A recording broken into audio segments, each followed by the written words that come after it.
About 100 years ago, a man named Weston Price observed profound declines in health among Aboriginal tribes after they had been exposed to things like refined sugar and flour from the traders. And they began to experience things like dental caries, changes in their bone structure, illnesses such as tuberculosis, and things like suicide that were previously unknown to their culture.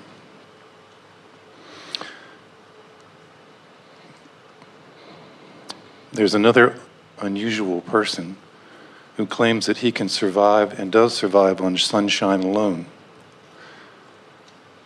A woman who was referred to as Peace Pilgrim, who seemed to truly align with source energy, spoke of the value of eating vegetarian. Various others speak of the value of fasting and cleansing and detoxing. You teach that all illness has an emotional source. How does that fit in with what seems to be profound nutritional influences and these other observations? In other words, what do you see as the relationship between nutrition and wellness, between diet and facilitating divine alignment? I tried to shorten it, but I guess you couldn't. It was a very good basis for an understanding in how you are energy beings first. We are getting a little bit of a ringing. How you are energy beings first and physical beings next. And we want to talk about how all of that dovetails together. But before we get into the specifics of these very well thought out questions, we want to say to you that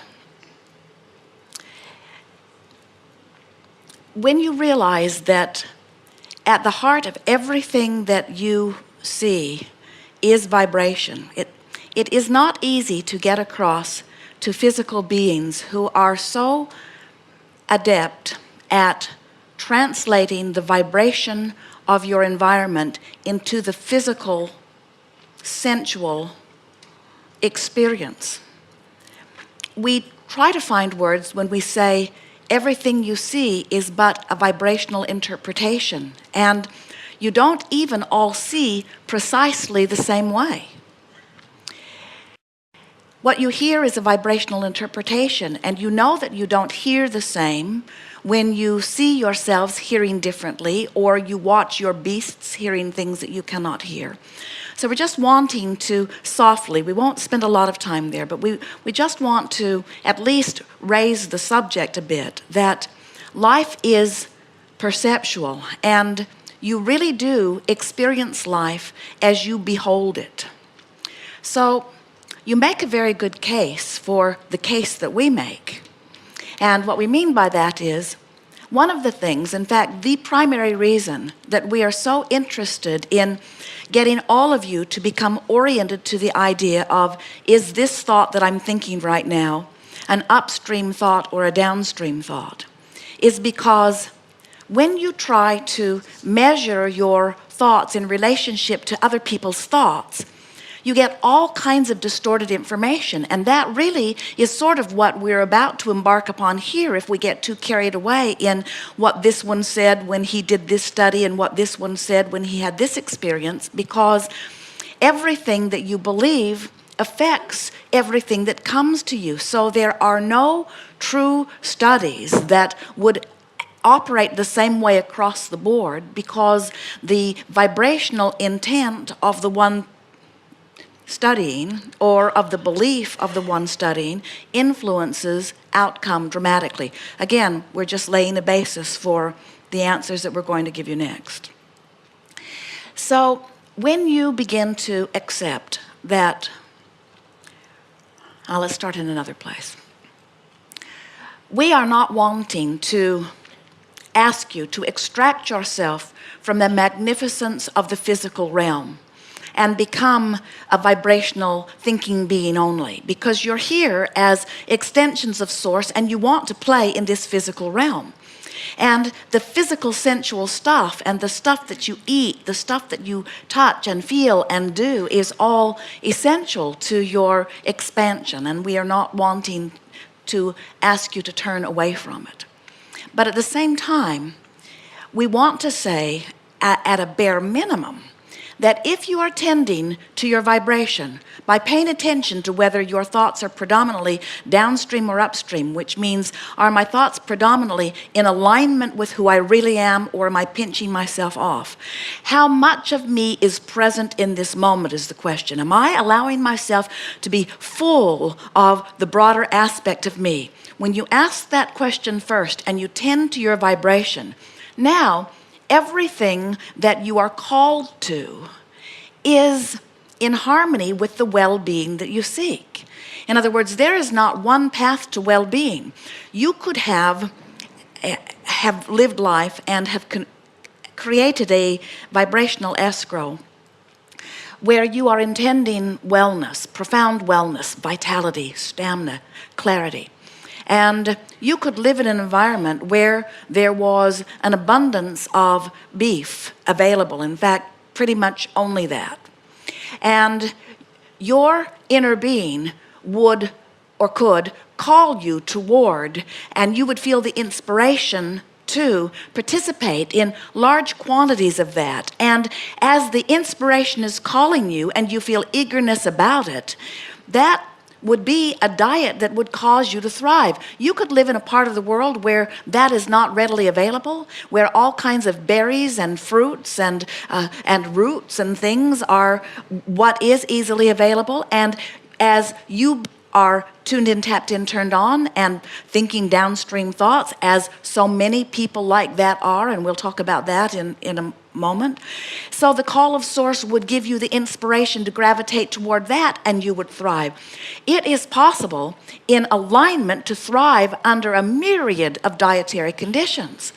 And it's an interesting thing. We see people around your planet who have far less to choose from, far less to choose from than those in the Western world, so to speak, who are much healthier because their environment and the way they approach life is much more in alignment. So here's what we're getting at. Someone in alignment with Source can eat darn near anything and thrive. Someone not in alignment with Source is, no matter what you do to try to compensate through your action and through your diet, will not thrive in the way. And so if you realize that your body is a veritable chemical factory that can extract from the fuel that you give it whatever it needs whenever it needs it.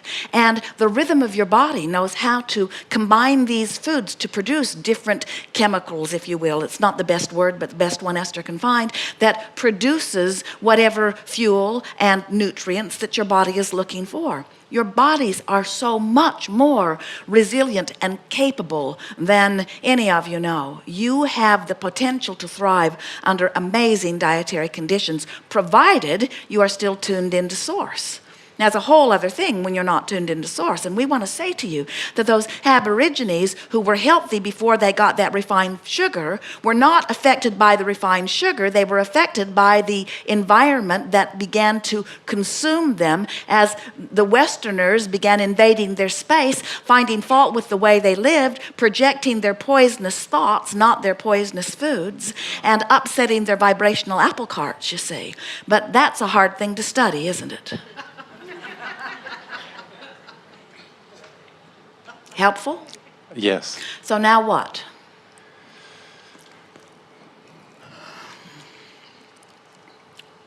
As we are aligned and we are emotionally well, then we are essentially immune to toxins, for example, in the environment. In alignment to well-being, you're immune from anything that is not well-being.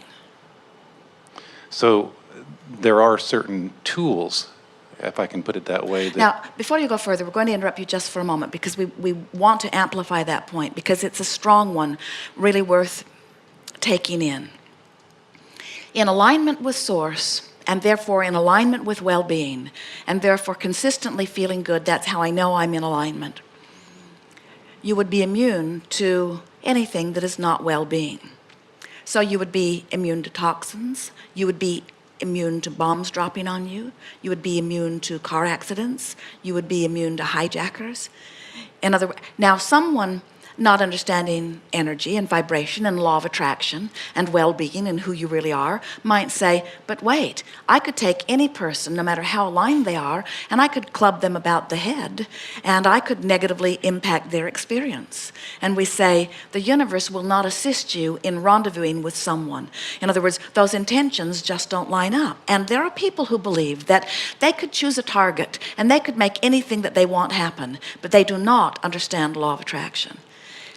Now, it's a little tricky, and the reason that we've offered that dramatic, we've taken you off your track a little bit, that dramatic negative scenario, is because we want you to understand that only if you, after your alignment with Source, were to look at something as potentially dangerous, could it be to you. Because in your attention, even in your word toxin, in your acknowledgement of illness, in your awareness of not well-being, those projections of thought cause you to cause enough resistance in your vibration that now law of attraction is responding not just to the vibration of wellness that you have predominantly going, but to the vibration of worry or fear. In other words, your television is the biggest culprit that we have ever witnessed in all of humanity, as it force feeds to you all of that information relative to your vulnerabilities. You just can't watch television for any length of time. Esther was shocked the other day wanting to find weather and finding out that on the Weather Channel it was full of all of that information. And for a while she laughed at them, and later on just got annoyed by them, and then worried about all of humanity, and then realized that all of those thoughts were upstream and found it easier to just turn it off than to find her place within it. But your thoughts are the heart of everything that you are living, and especially what is going on with your body. Most of what happens that you would call of a negative nature to your physical body, however, is not because you're thinking thoughts of sickness or even thoughts of toxins. Most of it is because you're worried about that and fussing about that and mad about that, and in other words, you're using a lot of different things, not you are using a lot of different things as your object of attention, your upstream object of attention, which you use as your excuse to deprive yourself of the connection which is necessary for utter wellness. But you are really resilient. Look how well you do. You think far from pure positive thoughts, and yet you mostly thrive, you see. And almost without exception, a person experiencing something less than thriving, if you visit with them for just a little while, you can easily get to the vibrational root of what's gone wrong. We encourage scientists and physicians to look for vibrational causes and stop looking for cures. Because until you get to the vibrational root of the resistance, a new disease will just squirt out in a different way. Something more?